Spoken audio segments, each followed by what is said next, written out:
Assalamualaikum warahmatullahi wabarakatuh. Murang kalih sadayana kumaha daramang, mudah-mudahan urang sadayana aya dina kawilujengan.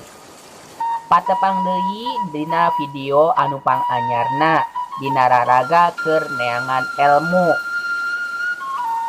Dina danget ayeuna urang baris diajar ngeunaan materi pangrumat bahasa Sunda nyaeta materina dongeng. Tujuan pangajaran ayeuna anu kahiji, siswa nyaho harti dongeng. Anu kadua, siswa nyaho rupa-rupa dongeng.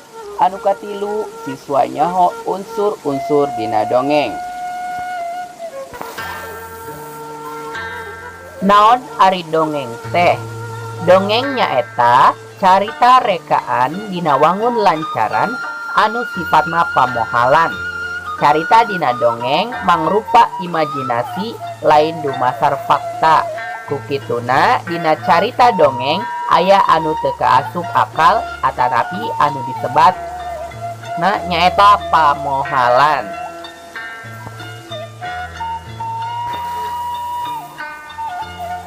Papasingan atanapi jenis-jenis dongeng. Anu kahiji dongeng sato atanapi fabel anu nyaritakeun kahirupan sasatoan saperti kuya, monyet, peucang, maung jeung sajabana. Anu kadua dongeng mite atanapi mitos anu eusina nyaritakeun ngeunaan hal-hal gaib. Anu katilu dongeng jalma biasa atanapi parabel. Eusina nyaritakeun kahirupan atanapi lalampahan jalma, contona si kabayan. Anu kaopat dongeng sasakala atanapi legenda. Eusina nyaritakeun asal muasal hiji kajadian atawa tempat.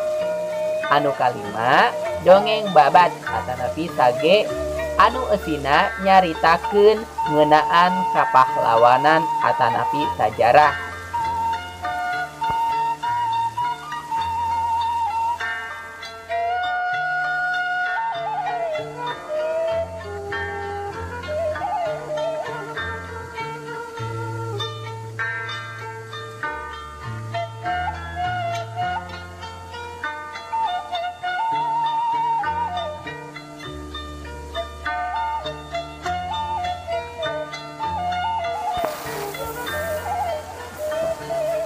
Ayeuna urang belajar ngeunaan unsur-unsur dongeng.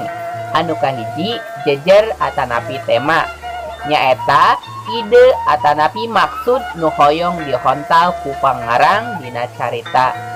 Anu kadua tokoh atanapi palaku anu ngalakonkeun dina carita. Anu katilu watek atanapi pasipatan sifat atawa karakter unggal tokoh.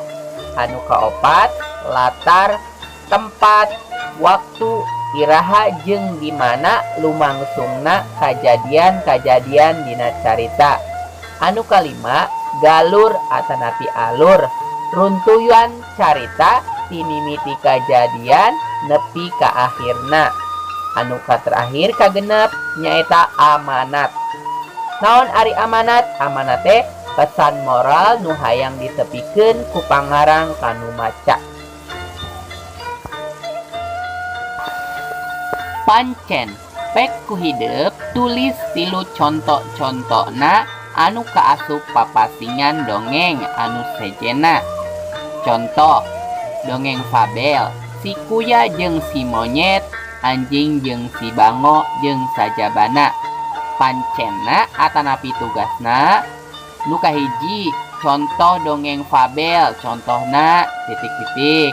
Anu kadua contoh dongeng parabel contohna titik-titik. Anu katilu sage dongeng babat contohna titik-titik.